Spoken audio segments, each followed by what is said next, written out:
Understanding the phrase, Going Postal, a guide for English learners. Hello everyone, welcome to our English learning series. Today, we're diving into the fascinating world of English idioms and phrases.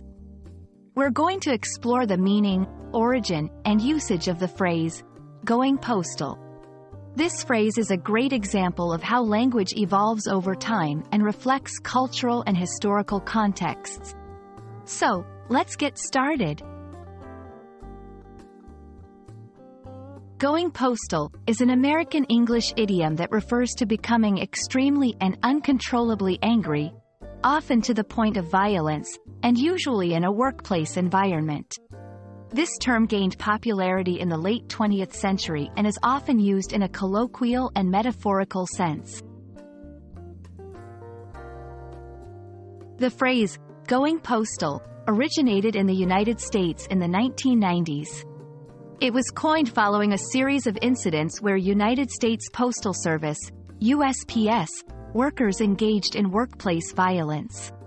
These tragic events led to the creation of this term, which reflects the intense stress and anger experienced by some individuals in the workplace. In conversation, going postal is often used to describe someone who is losing their temper or exhibiting extreme anger, especially in response to stress or frustration at work. For example, if a colleague becomes very angry during a meeting, someone might say, "Watch out, he's about to go postal." However, it's important to use this phrase with caution. Given its violent origins, it can be considered insensitive or inappropriate in certain contexts. It's more suitable for informal discussions and should be avoided in formal or professional settings. While going postal is a commonly understood phrase in the U.S., it's important to be aware of its cultural context and potential to offend. The phrase is tied to specific, tragic events, and using it flippantly can be seen as disrespectful. As language learners, it's crucial to understand not just the meaning of phrases but also their cultural significance and impact.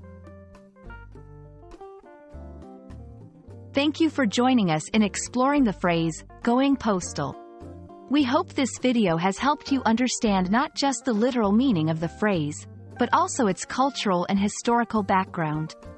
Remember, language is not just about words. It's about communication, culture, and context. Happy learning, and see you in our next video.